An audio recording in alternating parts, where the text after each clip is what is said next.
Ito nga pala ako si Sophia. So mag-study time ako ngayon. Dahil wala akong magawa-gawa, ayoko na manood ng TikTok. Mamaya na lang ako manonood kapag upload ko na to sa YouTube dito. Naniniwala ba kayo sa usog? Yung usog, iisa sa tawag ng mga pagpapasa ng mga sakit sa mga ibang tao o yung pagpapasa ng mga kulam. Ganun yung ibig sabihin na usog. Naniniwala rin ako sa usog kasi madalas ako nangyari sa akin dati na nausog ako. Dati nausog ako kasi may kumalabit sa akin na hindi ko naman kakilala at nagkasakit ako. Hindi ko siya kilala, basta niya lang ako kinalabit.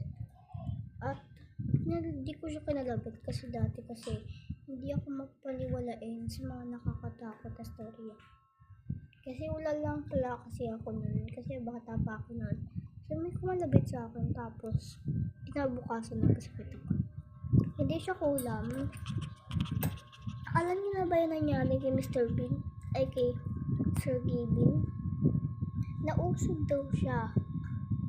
Siguro may kumalabit sa kanya na hindi niya kilalang tao. Pero sure ako na nausog siya or nakulam.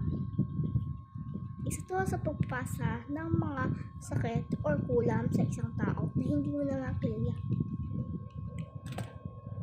Kung may kilala kang tao pero kinalabit mo siya tapos gusto mo siya magpahamak, hindi yan mangyayari sa kanya dahil kilala mo siya.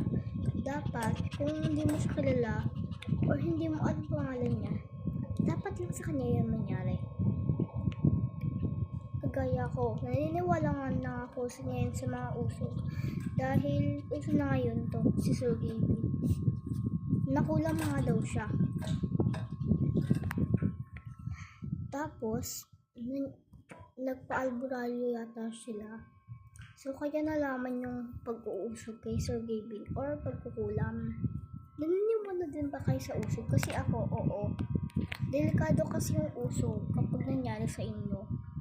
Mamaya magkasakit kayo kapag kinalabit ka ng 2 beses, kalabitin mo rin ng 3 beses para bumalik sa kanila ang binabalak nilang malas sa inyo.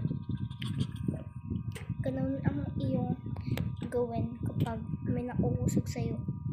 Kapag hindi mo kilala, huwag mo titignan yung tao sa mata. Basta kalabitin mo lang ng 3 beses or 4 na beses.